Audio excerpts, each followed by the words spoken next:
Oh yeah, I want to take a moment and talk about one of my favorite wrestlers from the ECW heyday era, Mike Awesome, because he should have been a much bigger deal. This dude was 6'6", nearly 300 pounds. He looked like he was built in a lab specifically to make smaller wrestlers reconsider their career choices. And he could move, boy. Mike Awesome could throw people around, hit power moves, dive through the ropes, and move around the ring like somebody forgot to tell him he was enormous. And the best part, his name was Mike Awesome. That's awesome. But then he goes to WCW. And this is where his career starts becoming a documentary about wasted potential. He comes into WCW as a former ECW world champion and one of the most physically impressive guys in the company. And WCW looks at him and says, "We have an idea." And the idea was the Fat Chick Driller. Yes. This is a kind of creative decision where you don't even need to make a joke.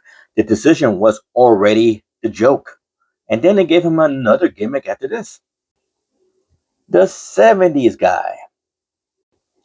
And then he gets to WWE.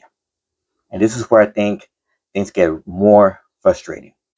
Because he came in during the whole invasion angle. The invasion angle should have been a perfect opportunity for Mike Awesome.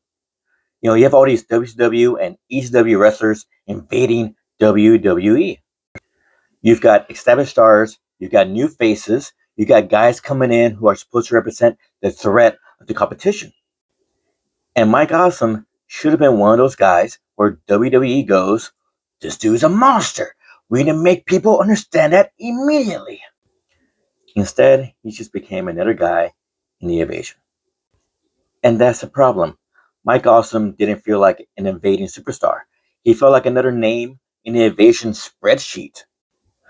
This was a guy who was an ECW world champion, a guy who's already had a reputation as one of the most physically imposing wrestlers in the industry. And WWE had this massive opportunity to introduce him to a much larger audience. And he never really became that guy. He was just Mike Awesome, which is funny because that's all he needed to be. He didn't need a complicated gimmick. He didn't need to be dressed like he was going to a Bee Gees reunion. He just needed to walk down the ramp, throw somebody through the wall, and let the audience figure it out. Like Mike Awesome wasn't underrated because he wasn't talented. He wasn't underrated because people didn't know he could wrestle. He was underrated because the wrestling business kept giving this guy opportunities and then immediately started asking, okay, how can we make this worse? These major wrestling companies had this guy and somehow couldn't fully unlock him. That's incredible. Like, really, Mike Awesome wasn't cursed. The booking was. And every time I go back and watch one of his classic matches, I have the same reaction. Damn, we really could have gotten a whole lot more from this guy.